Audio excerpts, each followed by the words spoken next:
Hello and welcome to Scholar Coaching. If you'd also like to participate, follow the link below and access the replay inbox. In there, go ahead and drop your replay file, ball chasing link, or YouTube video of you playing your preferred game mode, and mention your competitive rank or 6-man's rank if possible.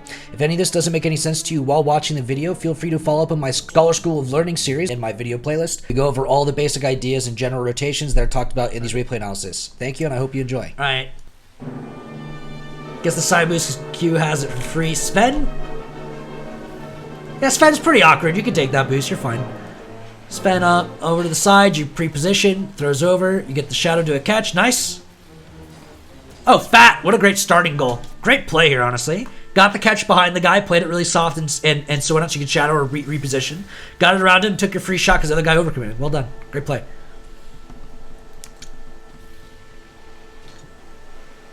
Q. Up. Oh. Okay, a little fucked up here. Cover through, grab your 12.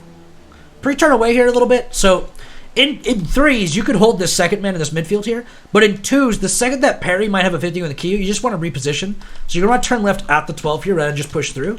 And then get yourself back on diamonds so you're facing away. Then you can neutral line during his hit. So that way you can turn out again and be ahead of it. But usually you want to be ahead of this the whole way through. And that way you end up pushing yourself back towards net.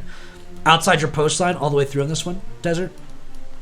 And that way if they ever do get the breakthrough, it happens. And if Keo gets the win, I mean, look, yeah, you could be here and get the shot, but at the end of the day, it's you're playing like a 1 out of 10 thing, you know what I mean? Like 1 out of 10 times your teammate dunks that and gets the pass. 9 out of 10 times he fails and you should just be behind him anyway, right? Like you're just going to play for stats, and the more you isolate behind him and the faster you do it, the more chance you get to solo play yourself after that. And then now you're putting the weight of the shot in your own mechanics rather than your teammate's success, right? And that allows you to help solo carry better in twos. Breakthrough over. Okay. 12 at mid. Okay. Flip over here. They give him a lot of space. You can flip there. Grab your side boost again. Nice. Up. Oh, boy. All right, let's talk about this double jump barrier real quick. You know, I bet it's because you're coming out of a turn. Your pullback timing's a little late. And then you end up not getting a great vertical with your boost timing overall. Really what I'd recommend here is as you're turning into this, right, you're going to go ahead and just like your car's going to continue turning on the way through. You can finish the last bit of this turn in the air, but pull back right before and then like let go of the gas as well or tap the brakes. What you got to do to stall yourself, because a vertical here makes this so simple and easy. And I have my training pack that I've developed. I don't know if I ever said this one to you, Tyler. For anyone that's wondering, it's this code right here.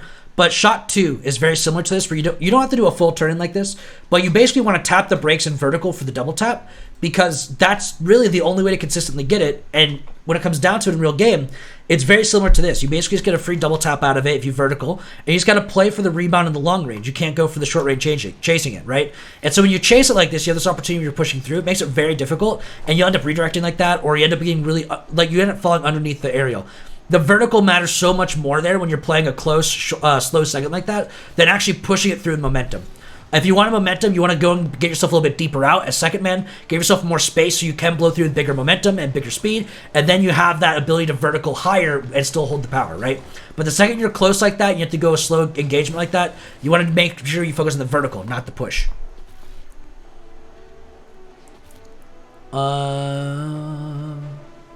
Through...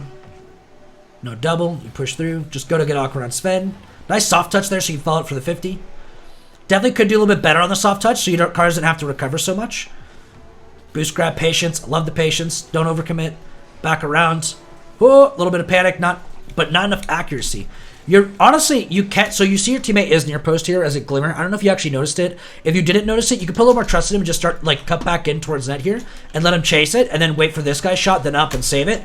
But if you did notice he's near post, he's really awkward here and you do want to get this, you just got to make sure you don't full stop, but you continue get your momentum going again, boost and drive into it or boost with it.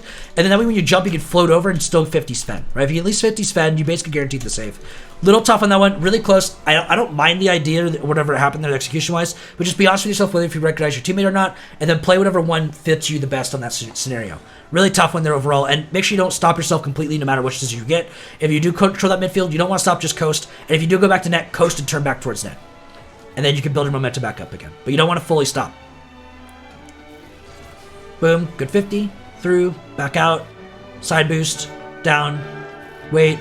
Ooh, you knew it was a bad idea. Don't do that again. You pulled out because you knew it was a bad idea. Don't do it again. Oh, damn. I was like, what's this guy jumping for? Pop, okay. Q. Yeah. Fall through. Touch. Side boost. 50. Waiting. Okay. Reposition. Nice. They make it awkward, so you just vertical up. Some better ball control overall, better working on your vertical, so on. That'd be really good. It's good that you cut it off early, made Sven awkward, and you did recover back in front for a 50, so you didn't guarantee that you didn't completely fuck your teammate. That was good. In this situation here, this is a hard trade-off sometimes, where it's like, yes, your teammate can't really shoot this, but arguably neither can you. This is also a very difficult play for both of you, but he's already there and you're already here. So in twos, generally what you want to do is you want to just let him solo play this or take his time and just keep yourself isolated. Honestly, here, if I started pushing as if you had possession and then it failed, I would just start to turn out and slow down and reposition, or turn out and reposition for the clear, and then I'd just be ahead of this play right here. That'd be the goal, right? I would much rather, more times than not, and in the same way for a lot of players that end up playing twos, it's more about training solo plays than anything else, but really you want to just go ahead and accept the failure of the pass or accept the failure of you engaging this, because there's not really much to gain. Like, you end up getting this hit here, or you dust, but like, this is the best shot you can really get net. Even if you put it more on net, it's an easy save for Sven, because you don't have that powerful or that controlling of a touch. You can't make it all the way out here to the left side at 1,000,000,000 miles an hour. You can't really follow it up for a double tap with your car heading this way, to where you can hit it this way, backboard, and then double tap it around him. It's really difficult to get a really big control here. You may as well just let it fail and let Q force that for you. You know what I mean? Because he's already there. He's already going to play his own ball. Why would he not? If he chooses to rotate out and bails, you can engage this after the fact. If it gets blown over you, your teammate's already rotated back by then. You know, the options end up paying out more for defensive here, because the goal solo chance, it's like that 1 out of 10 thing, right? There's a 10% chance you score this, but there's a 90% chance you don't. And out of that 90% chance that you don't, there's probably a 50% chance that you get scored on. Kind of like this, right? You're third. You wanted this 12. It's fine. You just got to make sure you get yourself back outside post lines covering net again. Drive through, wrap your way back around, and then 12 here, already facing this way. You get that momentum again, and you could probably save this. On the other side of this, you're already back post. If anything, I'd drive out to 12 here, back post around. Here's the shot. It'll come right to you. Zero boost, bang, right? That also works. Either one, I'm pretty okay with. I actually don't care. But you can't hesitate to turn around. You have to make sure that the second that you choose that you're not going to go push up the field, you're not pushing to that X, you need to get yourself outside post lines and then facing across the net. And it doesn't matter if you're doing it over here or over here. As long as you're outside your post lines, this hashed line here, and you're facing across them from either one of these sides from outside in, that's all that matters. You can defend any of these shots. Even with that 12 you clutch, you probably could have gotten that. You just weren't able to build momentum early enough because you're still turning around.